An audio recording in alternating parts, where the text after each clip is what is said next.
शानज़े की माँ शानज़े की वजह से काफ़ी ज़्यादा परेशान है और उसको समझ नहीं आती वो क्या करे। इस पर आप देखेंगे कि जैसे ही वो अगर कॉल करती है तो शानी की माँ से भी बात करती है और कहती है कि आखिर शानी और शानज़े के हालात कैसे हैं।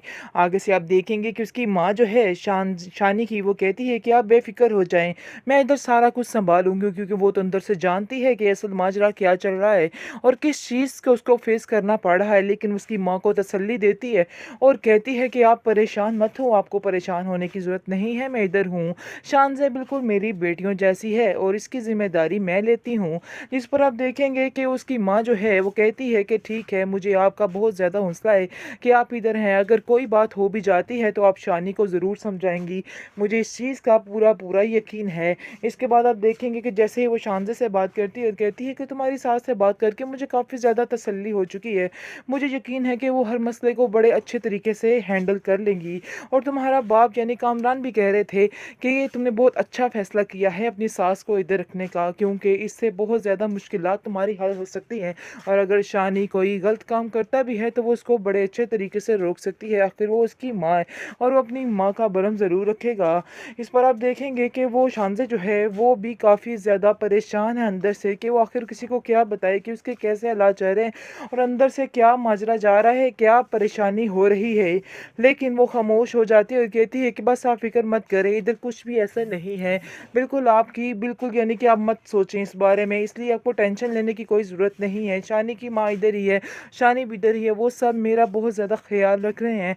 आप लोगों को परेशान होने की कोई ज़रूरत नहीं है, बल्कि अपना काम जो है अपने पूरे सब्र तहम्मुल के साथ करें, क्योंकि ऐसा ना हो कि आपके काम में कोई खलल आए। इसके बाद आप देखेंगे कि वो कहती है कि आप अपने काम पे ध्यान दें। इसके बाद आप देखेंगे कि बाद में वो काफ़ी परेशान भी होती है शान से, क्योंकि वो जानती है कि दिल से शानी ने अभी तक उसको कबूल नहीं किया है, बल्कि वो सजीला को दिल में लिए बैठा है। वो उससे उसकी उदासी का सबब पूछती है और कहती है कि आखिर तुम इतने उदास क्यों रहते हो। जिस पर वो कहता है कि नहीं, ऐसी कोई बात नहीं है। जिस पर शान उसको कहती है कि नहीं, कोई ना कोई तो ऐसी वजह है जो तुम्हें परेशान करती रहती है। आखिर तुम मुझे बता सकते हो, मैं तुम्हारी शरीक हयात हूँ, तुम मुझसे शेयर कर सकते हो हर बात को। जिसको सुनकर शानी कहता है कि नहीं, ऐसी कोई बात नहीं है, अगर होती तो मैं तुमसे ज़रूर शेयर करता। हाँ, ये बात इसमें नहीं थी कि मैं तुम्हें अपने दिल की हर बात बताऊं। आगे से वो कहती है कि हर बात का उल्टा मतलब ही अच्छा नहीं होता है, जो मैं पूछ रही हूँ सिर्फ उसका जवाब दो, तुम तो उल्टी बात लेकर बैठ जाते हो। आगे से आप देखेंगे कि वो शानी की माँ जो है, शानी की माँ से इस चीज़ का तज़किरा करती है और कहती है कि मुझे ऐसा लगता है कि शानी बहुत उदास रहता है, मैं समझती थी कि ये वजह आपकी है कि आप इस इधर नहीं होती हैं, इसकी वजह से शानी उदास है, लेकिन मुझे तो समझ नहीं आ रही कि आखिर असल वजह है क्या। जानती तो वो है, लेकिन इस चीज़ पर पर्दा डालने की कोशिश करेगी और अनजान बनी रहेगी ताकि ऐसे पता ही ना चले। आगे से उसकी माँ उसको कहती है कि तुम शान से फ़िक्र मत करो, अगर कोई ऐसी बात होगी भी तो मैं खुद हैंडल करूँगी। मैंने तुम्हें अपनी बेटी माना है, अपनी नादिया की तरह मानती हूँ, इसलिए मैं जो भी करूँगी तुम्हारे फ़ायदे, तुम्हारे भले के लिए करूँगी। तुम्हें परेशान होने की कोई ज़रूरत नहीं है और अगर कोई ऐसी बात होगी भी तो मैं खुद सँभालूँगी, ये मेरा तुमसे वादा है। जिसको सुनकर शानज़े काफ़ी तसल्ली में आ जाती है, क्योंकि शानज़े जानती तो है कि कहीं न कहीं कोई गड़बड़ ज़रूर है, जिसकी वजह से शानी का दिल अभी तक ठीक नहीं हो पा रहा है और कोई ना कोई ऐसी बात ज़रूर है, जिसकी वजह से वो काफ़ी परेशान भी रहता है। उसकी माँ उसको काफ़ी तसल्ली देती है और कहती है कि तुम्हें परेशान होने की ज़रूरत नहीं और ना ही तुमने इन बातों से परेशान होना है, क्योंकि अब मैं आ चुकी हूँ और मैं हर चीज़ को हैंडल करने वाली हूँ, इसलिए तुम्हारी तसल्ली की कोई ज़रूरत नहीं है। तुम टेंशन मत लो, बस मज़े करो, आराम से बैठो, चिल करो, बाकी सारा कुछ मैं खुद संभाल लूँगी। शानी का हाल देखिए कि फिर दोबारा से उधर ही टपक पड़ा है, क्योंकि जिसने उसको बुरे तरीके से अपनी ज़िंदगी से बाहर निकाल फेंका था, लेकिन उसको किसी बात का कोई असर नहीं हो रहा, फिर भी वहीं का वही शानी का दिमाग अटका हुआ है। इसको तो दोबारा इस औरत की शक्ल तक नहीं देखनी चाहिए थी, लेकिन अफसोस की बात यह है कि शक्ल क्या, वो इसके घर तक पहुंच जाता है और फिर से वही वही गो यानी कि बातचीत शीत शुरू हो जाती है। आप देखेंगे कि सजीला जो है वो भी काफ़ी ज़्यादा एक्साइटेड है, क्योंकि वो जिसने सोचा था, जो प्लान किया था, वो ही करने की कोशिश कर रही है। जिस पर शानी को कहती है कि तुम्हारी बीवी तो तुमसे बहुत ज़्यादा प्यार करती है, बहुत लगाव है इसको तुम्हारे साथ। जिसको सुनकर वो कहता है कि किसी और को भी शायद मेरे साथ बहुत ज़्यादा लगाव था, लेकिन वो कहती है हाँ, मुझे तो नहीं था, खैर तुम्हें है था, ये बात तुम अपने दिमाग में बिठा कर ही रखा करो। इस पर आप देखेंगे कि वो कहता है शानी के और इसके अलावा कोई तुम्हारी फरमाइश है, क्योंकि तुमने जो जो फरमाइश की है वो मैंने पूरी करने समझाने की कोशिश की है। आगे से आप देखेंगे कि सजीला उसको समझाती है और कहती है कि वक्त आने पर सब कुछ बता दूंगी, अभी वक्त नहीं है कि तुमसे कोई किस तरह की बात की जाए, इसलिए बेहतर यही है कि सही वक्त का इंतज़ार करो कि आगे क्या करना है। मैं तुम्हें बहुत जल्द बताऊंगी कि आगे अब तुम्हें क्या करना है। जिसको सुनकर शानी कहता है कि तुम आखिर ऐसा क्या करने वाली हो, मुझे तो कुछ भी तुम्हारी समझ नहीं आ रही है।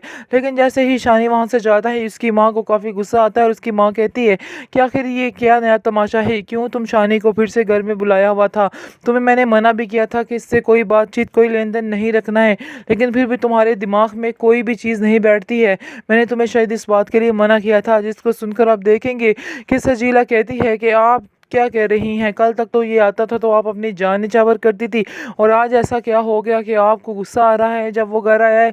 जिसको सुनकर आप देखेंगे कि शानी की माँ कहती है, उसकी सजीला की माँ कहती है, पहले की बात और कुछ थी लेकिन अब सारा कुछ बदल चुका है, ये बात तुम भी जानती हो, और अगर ये इधर आया तो सारे तरह तरह की बातें करेंगे, और ये चीज़ मुझे बिल्कुल भी गवारा नहीं है कि तुम्हारे बारे में कोई भी कोई ऐसी वैसी बात करे।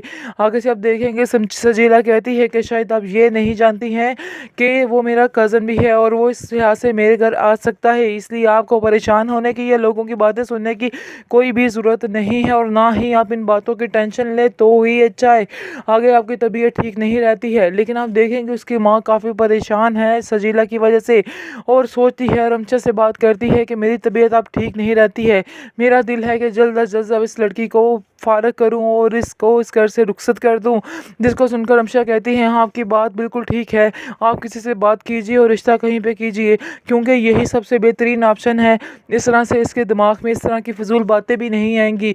लेकिन मुझे इस बात की समझ नहीं आ रही कि शानी इस घर में क्यों दोबारा वापस आया था और क्यों ये इससे बातचीत कर रही है। इसको बिल्कुल मना करे कि उससे कोई बात मत करे, क्योंकि ऐसा करने से हम सब की बदनामी होगी। आगे से आप देखेंगे कि उसकी माँ सजीला की कहती है, हाँ तुमने बिल्कुल ठीक बात की है, मैं भी इसको समझाने की कोशिश कर रही हूँ, लेकिन मुझे ऐसा लग रहा है कि इसके दिमाग में कुछ और ही चल रहा है, लेकिन मुझे अभी तक समझ नहीं आ पा रही है। बस मेरा भी यही दिल है कि बस अब इसको यहाँ से रुखसत ही कर दे तो ही बेहतर है, वरना ये ना हो कि कल को कोई नया तमाशा बन जाए और हम सारी ज़िंदगी बदुआओं की जद में आ जाएं, क्योंकि शानज़े अब उसकी ज़िंदगी यानी कि ज़िंदगी किसी और के साथ जुड़ी हुई है। अगर हम इसके साथ को ज़्यादती करेंगे तो सारी ज़िंदगी हमें बदुआएं मिलती रहेंगी, और हम ऐसा हरगिज़ नहीं करेंगे, क्योंकि मैं जान चुकी हूँ कि ये रिश्ता जो था इसने अपनी मर्ज़ी से सजीला ने तोड़ा है, इसमें शानी की मर्ज़ी शामिल नहीं थी। शानी ने तो इसके बहुत ज़्यादा तरले मिन्नतें की थी कि तुम ऐसा मत करो, लेकिन उसने इसकी एक नहीं सुनी थी और अपनी ही मर्जी की थी। खैर अब तुम देखो कि ये खुद भुगतेगी कि इसने क्या किया है, मेरे वो फिर उसको कोई असर नहीं है और फिर दोबारा से उसने वही बातचीत वही सारा कुछ शुरू करने वाली है। ये चीज़ की मुझे बिल्कुल समझ नहीं आ रही और ये बात बिल्कुल मेरी समझ के बाहर है। आगे से रमशा कहती है कि आपको समझ नहीं आ रही, लेकिन मैं अपनी बहन की सारी बातों सारी चालाकियों को अच्छे तरीके से समझ चुकी हूँ।